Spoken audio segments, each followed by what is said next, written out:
explaining code for people that coded it, and I am not the coder. But the idea here was that we were taking algal bloom data, and I think like just taking a very small section of it, and then trying to create spheres that would sort of like play in a few seconds time lapse that shows like different points of the lake, like how the data was different at different points of the lake. And I think really the hardest part was dealing with the CSV, because there's a lot of gaps in the data. And so right away you run into like an Excel automation problem where you have to fill in a lot of zeros or interpolate some data in order to make sort of a curve. And then the second thing is sort of figuring out how to do it in C, because it wasn't really Java. So I'll just pull down the code right here. It's pretty easy. It's just an array that gets displayed in this sphere thing that was part of a library in the L3D code package. So the libraries are really helpful, the ones that they sort of include in their thing. You can sort of just pick and choose random visualizations. But anyway, so here it is. Super cheese. So it's just basically showing a bunch of massive algal bloom right now.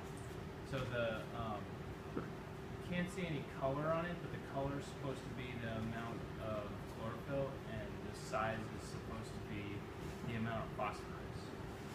Sort of get like and yeah. That's awesome. That is pretty awesome. Particular spot in the lake. It's for the Burlington spot right here, and the data is over time. Over the course of the summer or years?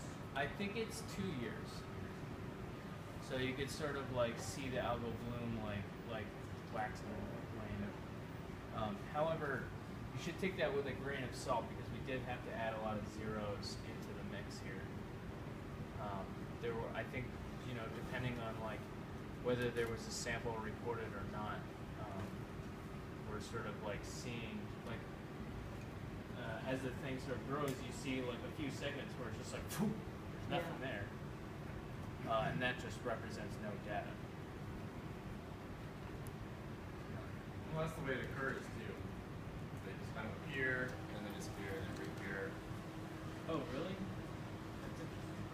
So sometimes it's just that it's not that there wasn't data collected, it was just that there was no green algae data to collect, because there just wasn't a bloom in that area at that time. That's interesting. So filling it in with zeros is not. It's appropriate. That's not a bad thing. Huh. All right. So this is a little bit more realistic than I thought. What's your name? Matt. Matt. Yeah, Matt Flago. And I believe the guy who did the majority of the coding, really brilliant guy, was here yesterday. I can't remember his name. Adrian? Adrian? Yeah. Yeah. Any other questions you guys coming up with? Anyone want to see the code again? So you rewrote it in C, like you did the processing, and then you started, or you did rewrite it in C to... No, it started in C because we sort of noticed that all the, processing, I guess, is mostly Java. Yep.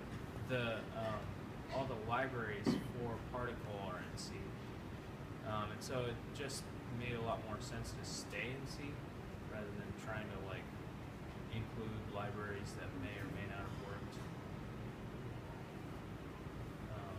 Yeah.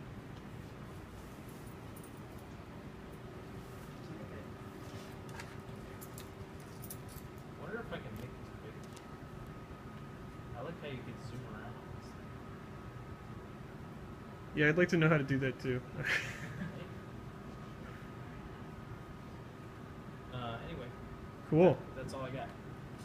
Thanks, guys. Thank you.